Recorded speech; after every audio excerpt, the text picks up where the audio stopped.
오늘의 이 말씀을 통해서 제가 여러분들에게 또 제 자신에게 또 무언가를 이렇게 겁을 주거나 정죄하기 위함이 아니라 이 어려운 코비드 가운데서도 신앙생활하고 있는 저희들에게 오히려 이 하나님의 이 말씀이 좀 위로가 되고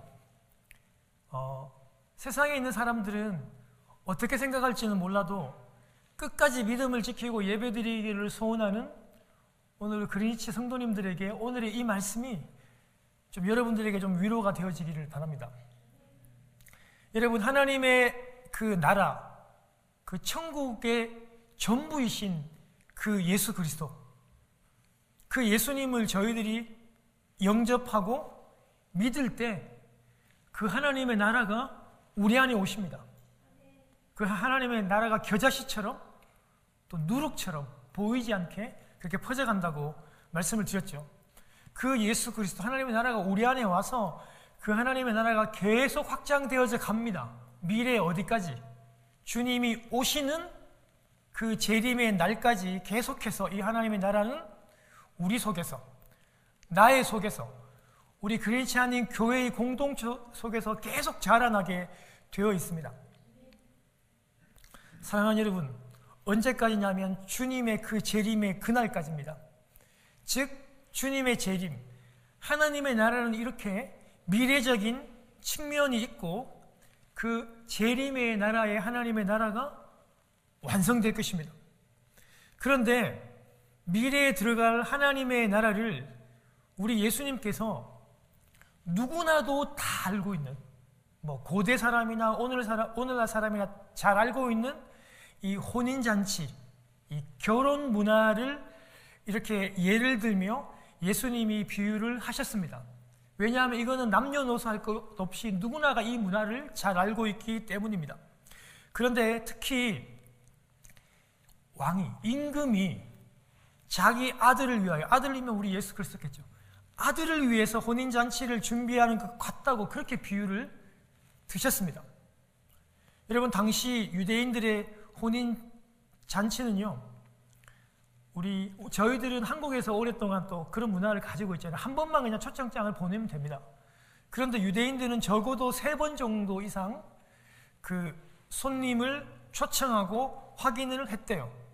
여러분, 저도 미국 와보니까 제가 그런 문화를 잘 몰라가지고 저도 참 본의 아니게 참 실수하고 약간은 좀 마음 상한 일이 있었는데, 미국도 여러분 2번 하잖아요. 처음에 먼저 편지를 보내가지고 올 수 있는지 그 사람들을 데리고 예약을 하잖아요. 근데 저는 이걸 잘 몰랐었거든요. 근데 여러분, 유대인들은 적어도 3번을 해요. 그 당시에 편지가 없으니까 초청장을 보내죠. 종을 통해서 보내고 확인을 합니다. 그리고 중간에 또 한 번 더 오실 건지를 종을 보내 또 묻습니다. 그리고 오늘 본문처럼 이제 마지막 혼인잔치 당일날에 또 종을 보내서 이렇게 3번 이상에 걸쳐가지고 손님을 초대하고 확인을 했다고 합니다. 여러분, 오늘 본문은요, 우리들이 굉장히 잘 알고 있는 내용들입니다. 이게 그냥 상식적으로도 알고 수없는 설교로도 알고 주일학교 잘할 때부터 아주 많이 들어왔던 그런 혼인잔치 천국 비유인데요. 근데 여러분, 우리가 한 번 더 기억해야 될 게 뭐냐면, 이 혼인잔치를 오늘 여시고 초대하시고 준비하는 사람이 그냥 보통 부자가 아니라 오늘 예수님은 분명히 말씀하시기를 임금이라고 했습니다. 임금. 그 나라의 최고의 권력자인 그 왕이, 임금이 초대하는 거예요. 근데 우리 이거 종종 잊을 때가 있습니다. 여러분, 정말 여러분, 이 혼인잔치를 초대한 사람이 임금이고 대통령이고 왕이라는 걸 진짜로 알았다면 여러분 거절했을까요? 저는 설교 준비하면서 한번 저를 한번 이렇게 한번 많이 대입을 시켜봤거든요. 그가 진정 임금이라는 걸 내가 인정한다면 내가 그 초대를 거절할 수 있을까? 거절했을까? 아마도요, 누가 불렀는지 그 임금을 인정했다면 그는 분명히 그 잔치의 초대를 거절하지 못했을 것입니다. 여러분, 한번 상상해 보십시오. 미국에 여러분 이 대선 기간이 되면요, 여러분 잘 아시잖아요. 그 당에서 우리 대통령님을 모시고 여러분 점심 오찬이나 이렇게 만찬을 합니다. 그런데요, 50불 정도 하는 원가가 50불 정도 하는 재료 들어가는 식탁의 재료값이 250불부터 시작하더라고요. 점심 좀 싼 거는 250불부터 시작하는데 최고 비싼 거는 한 5,000불. 한국 돈으로 치면 거의 한 600만 원 돈 되잖아요. 그렇죠? 그런데 부자들이나 기업에서 돈 있는 사람들이 아예 그냥 한 테이블에 10개인데 그 테이블을 그냥 미리 다 사버린대요. 그래가지고 대통령 얼굴을 한번 보고 좀 친하게 지내고 싶어도 아무나 그 식사 자리에 갈 수가 없대요. 하늘의 별 따기래요. 여러분, 대통령은 그런 분입니다. 6,000불을 내고 6만 불을 내고라도 얼굴 한번 보고 가까이 지내고, 그거 전혀 아깝지 않다고 해서 사람들이 그렇게 줄을 서고 과다 경쟁을 하는 겁니다. 그런데 오늘 본문에서는 그 임금이 종들을 친히 3번씩이나 보내서, 여러분 지금 오늘 종들을 보내는 이 사람들은요, 예전에 다 온다고 한 사람들이에요. 여러분 결혼식 할 때 인바이트 할 때 나 갈 수 있다고 그렇게 얘기한 사람들이에요. 근데 다시 종을 보내서 오시라고 지금 초청하고 있는 거죠. 왕이 얘기합니다. 황실에 그 아름다운 모든 음식을 다 준비하고 황소도 잡고 살찐 짐승을 다 잡았대. 완벽하게 지금 잔치가 준비되었다고 종들을 보내어 초청하고 있습니다. 그러나 오늘 3절에 보면 오기를 싫어합니다. 여러분, 이게 영어나 아니면 헬라어를 보면 그냥 단순하게 한 번 싫어한 게 아니에요. 계속 완료형이거든요. 계속 막 싫어했다는 그런 힌트가 있습니다. 그리고 다른 종들을 보냈더니 5절에는 어떻게 합니까? 아예 그냥 뒤도 돌아보지도 않고 진짜 무시하는 거죠. 지난 2번 동안 오겠다고 해놓고 장난치는 것도 아니고. 2번째 종을 보냈더니만, 마지막 여러분 이 종을 보냈더니만 돌아보지도 않고 그냥 자기 밭으로 자기 사업하러 이렇게 다 가버렸습니다. 누가복음에는 좀 더 자세히 여러분 14장에 좀 자세히 기록하지만 오늘 여러분 마태복음 22장은 그냥 짧게 밭으로 사업하러 갔다 그렇게만 기록을 했어요. 왜냐하면 강조하고 싶은 게 다른 쪽에 있거든요. 여러분, 근데 더 황당한 거는요, 청함을 받은 이 남은 사람들이요, 임금님이 보낸 이 종들을 잡아가지고 엄청나게 욕하고 모욕합니다. 아니, 뭘 잘못했다고요? 자기들이 결혼식 온다고 했는데 그 사람 데리러 간 이 종을 모욕하고 심지어는 그를 죽였습니다. 이거 좀 상상할 수 없는 거죠. 비유긴 하지만 보통은 일어나지 않는 다소 충격적인. 여러분, 이 종 사신은요, 주님께서 말씀하시는 거는 선지자를 얘기했던 거죠, 그죠? 함부로 대할 사람이 아니에요. 왜냐하면 종이고 여러분 사환이고 이 선지자는 곧 임금이고 곧 왕의 말이잖아요. 메시지잖아요. 여러분, 이런 식으로 그를 죽이면 이거 전쟁 납니다. 여러분, 아무리 여러분 전쟁 중이라도 그 나라의 여러분 이 대사라든지 사절단 이런 사람들에 대해서 손을 대거나 여러분 모욕을 주면 안 돼요. 왜냐하면 그거는 그 나라나 그 왕에 대한 반역이고 그 임금의 뜻을 거역하는 행동이기 때문에 절대 그렇게 하면 안 돼요. 상식적이라면. 여러분, 그런데 겁도 없이 여러분 이 남은 초청자들이 임금이 보낸 그 사신 종들을 모욕하고 죽여버립니다. 여러분, 엄청나게 여러분 이 임금이 격분하죠. 어떻게 합니까? 그 살인자들을 다 죽입니다. 살인자들을 죽이고 있었던 그 마을 자체를 다 불태워버립니다. 여러분, 좀 결혼식에 초청하고 안 오고 간다 할 정도로는 이 비유가 완전히 과격하긴 해요. 그렇지만 여러분, 이게 단순한 그런 결혼이 아니라 그 영혼이 죽고 사는 그런 하나님 나라에 들어가고 들어가지 못하고 하는 그런 여러분 결혼잔치라고 생각해 봤을 때는 충분히 이 정도의 강조점을 둘 필요와 이유가 있다고 저는 생각이 듭니다. 그만큼 왕이 굉장히 격분했고 완전히 그들을 죽이고 그 마을 자체를 불살라버렸습니다. 여러분, 하나님을 무시하고 하나님의 그 말씀에 응하지 않고 끊임없이 버티면 결국 천국 잔치, 혼인 잔치는 잔치가 아니라 파티가 아니라 멸망의 날이 된다는 것을 여러분 꼭 기억하셔야 돼요.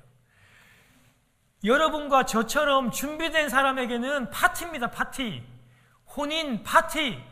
천국 잔치. 그런데 하나님의 명령을 거절하고 끊임없이 버티고 그 종들을 죽이는 사람들에게는 주인께서, 임금께서 그들을 잡아 죽이고 그 마을을 불태워버리는 멸망의 날, 심판의 날입니다. 그래서 여러분, 이 혼인잔치는 항상 심판의 날, 멸망의 날과 함께 옵니다. 여러분, 오늘 본문에도 나오지만 그리스도의 옷으로 준비된 저희들에게는 심판의 날이, 재림의 날이 감격과 기쁨의 날이겠죠. 그런데 예수 그리스도를 믿지 않는 자들에게는요, 그 그리스도의 옷이, 예복이 준비되지 않는 날에게는 세상 가장 여러분 악독한 저주의 날이에요. 그래서 우리가 이것을 알기 때문에 우리 자녀들과 우리 가족들과 내가 사랑하는 사람들에게 우리가 기어이 욕을 얻어 먹어도 우리가 복음을 전하는 거 아니겠습니까? 그들은 모르고 나는 아니까. 우리가 그렇게 해서 여러분, 아무리 싫은 소리라고 해도 찾아가서 복음을 전하지 않습니까? 여러분, 우리 임금께서 이 청한 사람들, 조홍을 보냈던 사람들은 이 잔치에 합당하지 않다 선언을 딱 하시고, 이번에는 여러분 종들에게, 사원들에게 어디로 가라 그러면 내거리로 나가라. 나가서 이제는 오겠다고 미리 그렇게 약속을 준 사람이 아니라 가서 그냥 사람을 만나는 대로 다 초청해서 혼인잔치에 데리고 오라고 9절에 보면 그런 말씀을 해요. 여러분, 여기 나와 있는 이 내거리라고 하는 말은요, 그냥 사거리, 여러분 그런 뜻이 아니에요. 원문에 보면 이거는 여러분 익스두스라고 그래가지고, 여러분 요 내거리는요 성 밖에 있는 길인데요, 이 길을 통해서 이제 이방으로 이제 그 타지로 가는 그런 나들목, 그 인터체인지 같은 길을 말하는 거예요. 그냥 단순한 어떤 그런 길이라기보다는요, 내거리로 가서 사람을 만나라, 이 말은 이방인들에게 가라, 그 말이에요. 그게 지방으로 나가는 그런 도로이기 때문입니다. 이 말은 이제 이 천국 잔치에 이방인들도 들어올 수 있다는 말입니다. 주님의 이 말 때문에요, 오늘도 이 주일에 예수 믿는 저희들이 예배를 드리는 오늘 이유입니다. 여러분, 이 말씀 때문에 오늘 저희들이, 이방인인 저희들이 지금 예배 드리고 예수를 믿게 된 그 여러분 근본이 되는 말씀이죠. 여러분, 그 내거리, 디익스도스라고 하는 그 출구, 탈출은요, 그냥 단순히 나가다는 말이 아니라 하나님의 그 백성이 죄에서 탈출하는 그 구원의 길을 말합니다. 이 탈출을 경험한 사람들, 이방인들까지도 초청하라고 말씀을 하는 겁니다. 이제 종들은요, 악한 자나 선한 자나 만나는 대로 다 들여옵니다. 여러분, 여기서 악한 자나 선한 자라는 말은 포악하다 그런 뜻이 아니라 율법을 지키는 사람, 선한 자, 율법을 지키지 않는 사람은 악한 자, 여러분 그런 의미입니다. 그래서 이제는 만나는 사람들마다 혼인잔치에 다 초대를 하게 되어서 이 혼인잔치가 가득 채워지는 그런 일들이 생기게 되었습니다. 여러분, 잔치가 시작되고 잔치가 진행되고 있을 즈음에 여러분, 우리도 여러분 그 결혼 예식에 보면은 필요할 때 보면 우리 신랑 신부들이 와가지고 오신 분이 누구인지 인사드리러 다 오지 않습니까? 그렇죠? 그런데 여러분, 이 임금이 잔치가 진행되고 있는데 손님들을 둘러보기 위해 가지고 친히 오셨어요. 여러분, 그런데 이제 문제는 여기서부터 시작됩니다. 그런데 이 부분을요, 저도 그랬고 우리도 그랬고 그냥 조금 지나가려고 하는 성향들이 좀 강하긴 해요. 그런데 이거는 제 말이 아니라 예수님 말이거든요. 그래서 우리 반드시 알고 있어야 돼요. 그래서 제가 오늘 여러분들에게 일부러 이 본문을 택했고 함께 나누기를 원하는 거예요. 여러분, 잔치에 지금 들어왔고 초청이 됐어요. 그 이방인들도 이방인들이 지금 다 들어왔잖아요. 악한 자든 선한 자든 그냥 만나는 대로 종들이 다 지금 데리고 잔치의 자리에 지금 다 들어왔단 말이에요. 참여하고 있는 가운데 있단 말이죠. 그런데 임금이 여러분 둘러보시고 어떤 행동을 하시냐면 예복을 입지 않은 한 사람에게 그를 이렇게 세워서 주목해서 질문을 하신다니까요. 친구요, 당신은 어찌해서 예복을 입지 않고 여기에 들어왔습니까? 라고 임금이 그 사람을 주목해서 이렇게 질문을 하고 있으니까 예복을 입지 않았던 여러분, 이분이 이 이방인이요? 대답을 했습니까? 댓글을 달았습니까? 아니요. 우리 예전 한문 번역에는 유구무원이다. 입은 있지만 말은 못하는, 아무 대답을 하지 못했어요. 그랬는데 임금이 더 극단적인 여러분 처방을 내립니다. 어떻게 해요? 손발을 다 묶으래요. 아니 뭘 그리 잘못했길래? 결혼식에 안 온 것도 아니고 결혼식에 들어왔는데 뭐 예복을 안 입었다고? 일단 손발을 묶었어요. 죄인처럼. 그리고 바깥 어두운 곳에 그냥 내집어 던지는 거예요. 그랬더니만 그가 거기서 슬피 울고 이를 갈게 될 것이라고 그 임금이 말씀을 하시는 겁니다. 그러면서 예수님이 말씀을 해요. 청함을 받은 사람은 많대요. 여러분 청함이란 말 알죠? 부름을 받은 사람은 많대요. 많은 사람이 이 잔치에 들어온대요. 그렇지만 그러나 택함을 입은 자는 적다라고 주님께서 말씀을 하셨습니다. 주님은 주여 주여 라고 부르는 자마다 다 구원을 받을 것이 아니라고 주님께서 또한 말씀을 하셨고요. 오늘 본문에서 도대체 예복을 입지 않은 이 사람이 뭘 그렇게 크게 잘못했길래, 예복을 입지 않았던 게 무슨 그렇게 큰 죄이길래 이렇게 꽁꽁 묶여가지고 밖에 그냥 짐짝처럼 이렇게 내던져지게 되고 거기서 슬피 울면서 이를 갈아야 하나, 이게 무슨 그렇게 큰 죄인가? 예복을 입지 않은 게 도대체 무슨 큰 죄인가? 그래서 저희들 오늘 좀 더 이 부분들을 살펴보기를 원하는 겁니다. 여러분 오늘 본문에서 임금께서 먼저 초청하려고 했던 사람들은요, 이방인이 아니라 먼저는 이스라엘 사람들을 먼저 초청했습니다. 그런데 그들이 계속 임금을 계속해서 대적하고 거부했죠. 그리고 나머지 종, 여러분 나머지 종은 사실은 선지자입니다. 이스라엘 백성이 회개하고 돌아오라고, 우상 숭배하는 그들이 돌아오라고 계속 선지자를 보내면 어떻게 합니까? 이스라엘 사람들이 계속 잡아 죽이잖아요. 근데 보낸 종들을 모욕하고 죽였습니다. 이제 임금은 내거리로 나가서 자격 없는 이 이방인들을 보이는 대로 초청해서 혼인잔치에 채우라고 얘기했습니다. 그런데요, 여러분, 예복을 입지 않은 이 사람에게 이런 여러분 사단이 난 거예요. 초청되어 혼인잔치에 참석하는 것이 끝이 아니라는 것을 다시 한 번 더 이 본문이 오늘 강조를 하고 있습니다. 여러분, 왜 임금께서 이렇게 예복을 강조하시는 걸까요? 왜 예복을 입고 안 입고 이렇게 중요한가? 여러분, 당시 이스라엘 그 문화에서는요, 혼인잔치에 반드시 예복을 입고 가야만 했대요. 그래서 보통 사람들은 당연히 혼인잔치에 입고 가야 할 예복도 있었고, 특히 삶의 여유가 있었던 이 귀족들은 여러 벌의 예복이 있었고, 그 옷을 보관하는 그 드레스룸도 있었다고 해요. 근데 문제는 가난한 사람들이잖아요. 지금 막 이방인들 막 길거리에서 이렇게 막 데리고 왔잖아요. 이런 사람들에게는 그 잔치를 주관하는 그 주인이 예복을 나누어 주었다고 해요. 그러니까 이 사람은, 오늘 예복을 입지 않고 온 이 사람은 할 말이 없는 거죠. 왜냐하면 가난한 사람들, 준비되지 못한 사람들에게 예복을 그렇게 나누어 줬기 때문입니다. 여러분, 이렇게 잔치에 입고 갈 예복을 입고 가는 것이요, 왜 이렇게 중요하냐면 그 잔치를 준비하고 그리고 결혼을 하는 분들에 대한 예의고 또 격식을 차리는 행동이기 때문에 여러분, 예복을 입고 가는 것이 중요하다는 것입니다.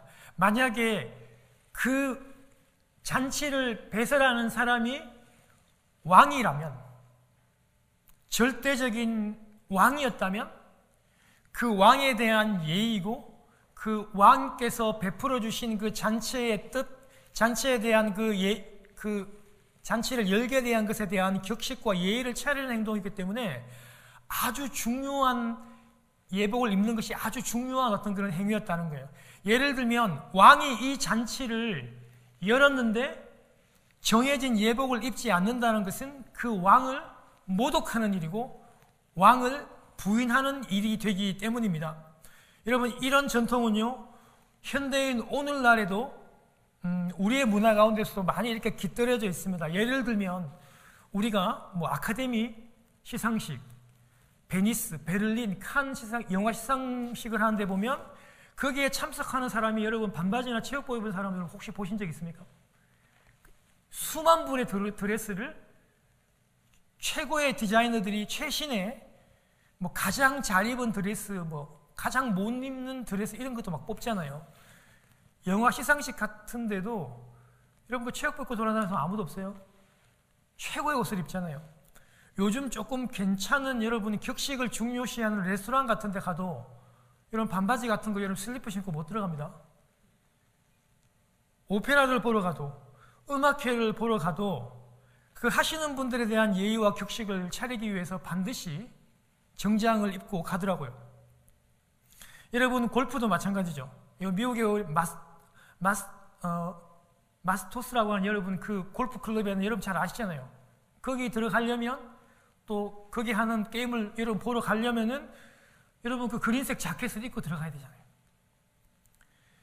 격식 있는 잔치나 파티에 원하는 색깔의 정장을 입고 가는 이유는 그 주최자를 존경하고 또 거기에 대한 예의를 갖추기 위함 때문입니다. 여러분, 우리 어릴 적에 제가 우리 누나들 결혼할 때만 해도 그런 것들이 많이 있었는데요. 여러분 결혼할 때면 어떻게 합니까? 예단을 주고 받잖아요. 여러분 이게 허례허식이라 그래가지고 사실은 참 없어도 빚을 내가지고 막 그렇게 하잖아요. 그 결혼식에 입고 올 그 예복이죠. 그 예단을 서로 간에 이렇게 해주잖아요.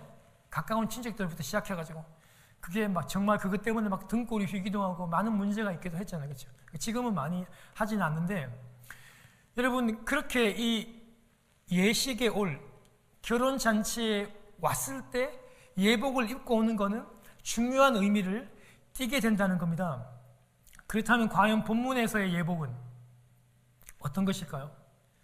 여러분 천국 잔치에 들어오기만 하면 되는 것이 아니에요. 그것으로 다 끝난 것이 아니라 천국 잔치에 걸맞는 임금님께서 의도하신 어떤 이 혼인 잔치의 그런 뜻을 잘 생각하는 정말 기본적인 예의를 갖추기 위해서 예복을 입고 왔었어야 되는 것입니다. 그래서 반드시 이 천국 잔치에 참여하는 사람은 예복을 입었어야 했어요.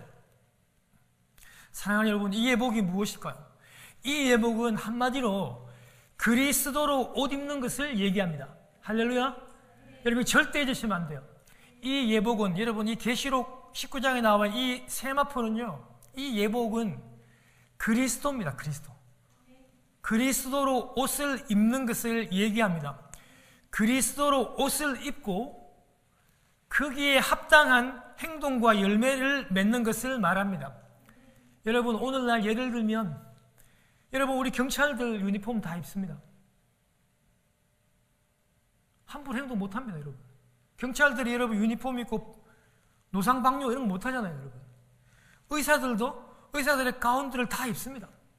거기에 맞는 격식과 어떤 그런 것을 차리기 위해 가지고 예복을 입는 것처럼 정복 유니폼을 입는 것처럼 여러분 우리 예수 그리스도를 믿는 사람들은요, 결혼잔치 천국잔치에 들어갈 사람들은요 무엇으로 옷을 입는다고요?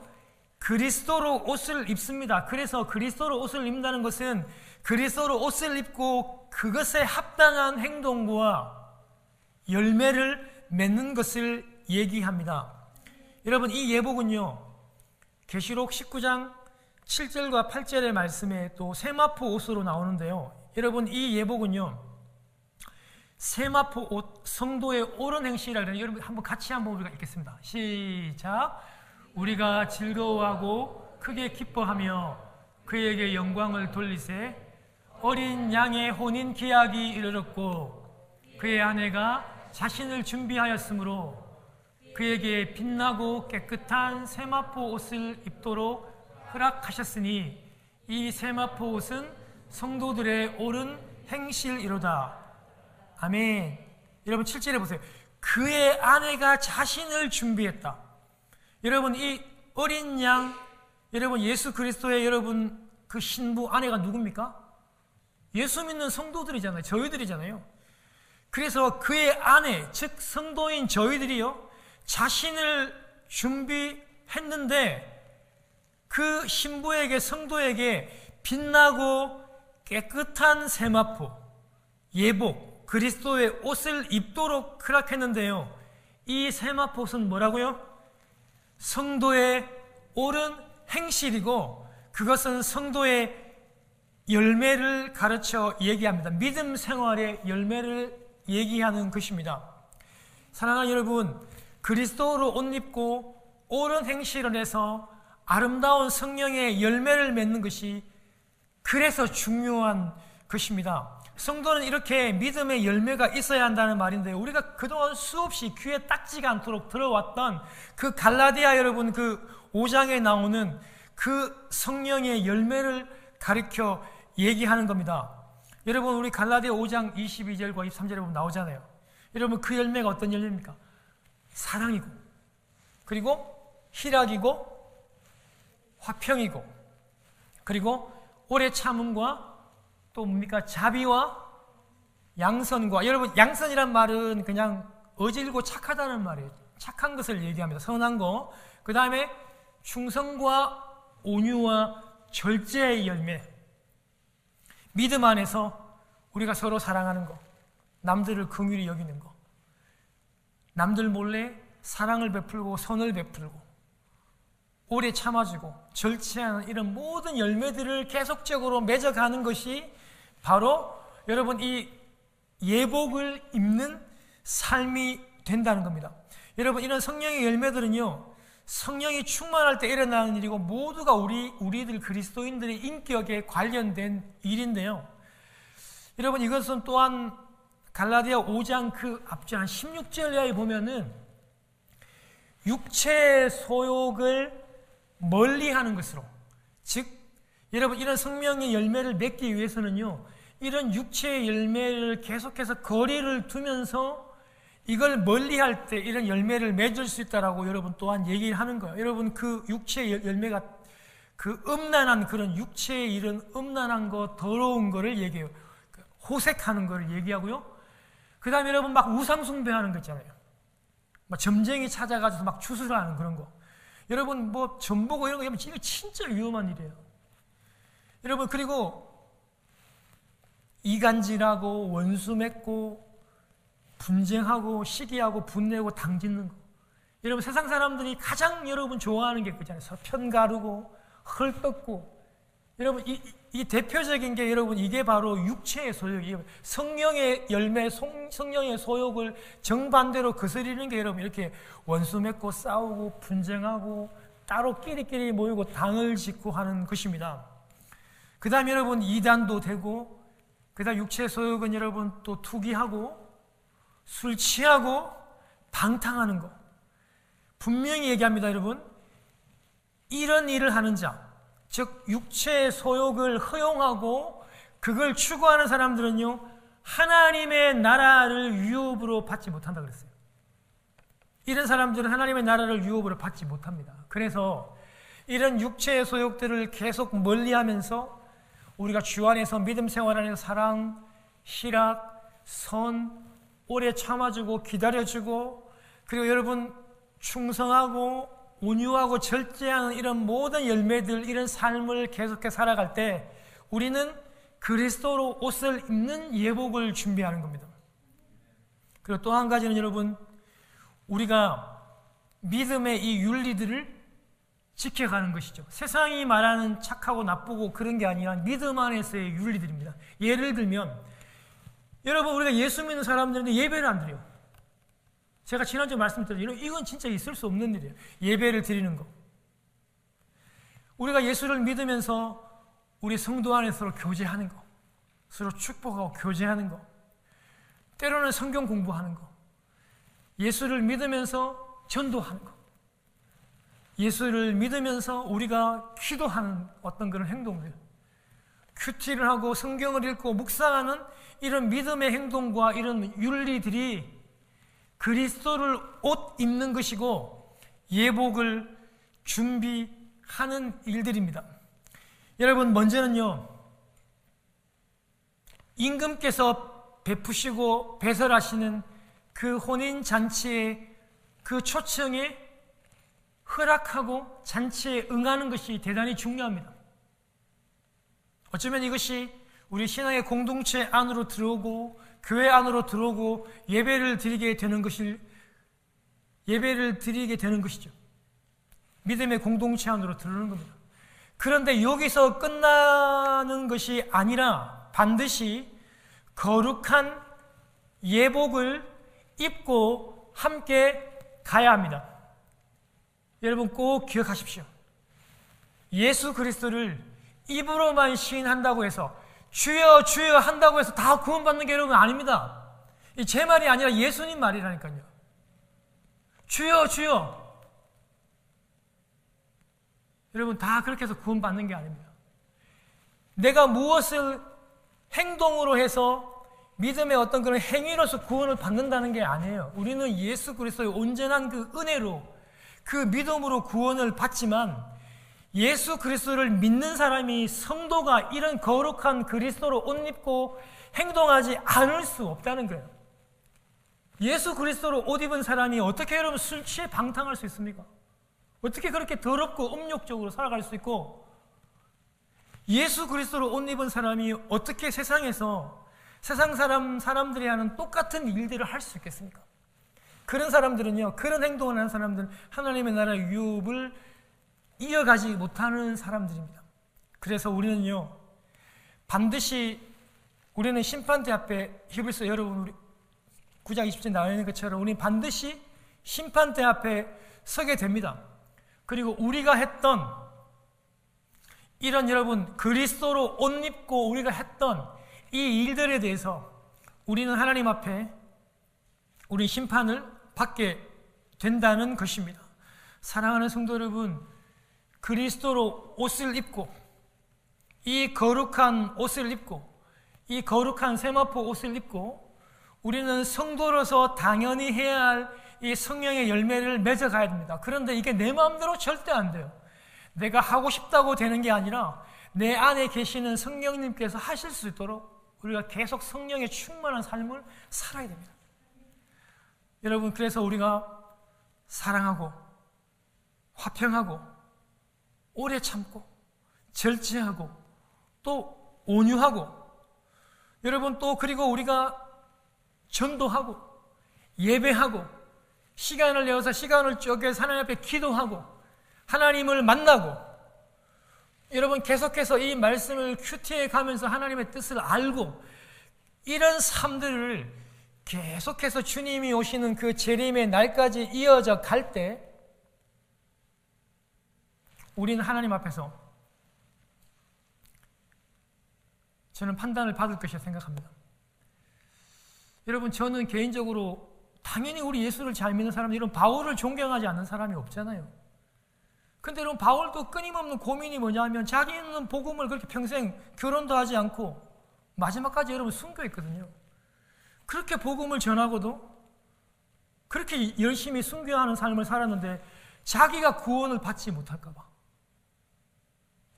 걱정할 정도였다니까요. 저는 정말 여러분, 제 담임 목사로서 여러분들에게 정말 드리고 싶은 말은 우리가 하나님 그 심판대 앞에 서서 목사인 저의 이름도 좀 불려지고 그리고 저는 여러분들이 한 명도 남김없이 다 그 심판대 앞에서 여러분들의 이름이 다 불려져서 우리가 하나님 나라에서 다시 만나는 저는 그런 역사가 꼭 있었으면 참 좋겠고 부족하지만 저는 그것을 위해서 좀 더 여러분들을 위해서 노력해야 되겠다. 요즘에 참 많이 그렇게 결단을 하고 있습니다. 이렇게 여러분 이 땅에 있는 동안에 함께 신앙생활 잘 하다가 우리가 믿음을 잃거나 믿음이 떨어지면 안 되는 거잖아요. 여러분, 이거 제 말이 아니에요, 여러분. 예수님의 제자, 예수님을 3년 동안이나 예수님의 말씀을 눈앞에서 침튀기며 들었어요, 가룟 유다. 예수님의 제자라니까요. 예수님의 말씀을 매일 듣고 함께 자고 먹고 교제 3년 동안 그렇게 교제했던 가룟 유다도 믿음이 떨어졌어요, 여러분. 여러분, 이런 부분에서 우리가 정말 우리가 경각심을 가지고 이 마지막 때, 이 혼란스러운 이때 우리의 믿음을 잘 세워가는 여러분 되시기를 주님의 이름으로 축원합니다.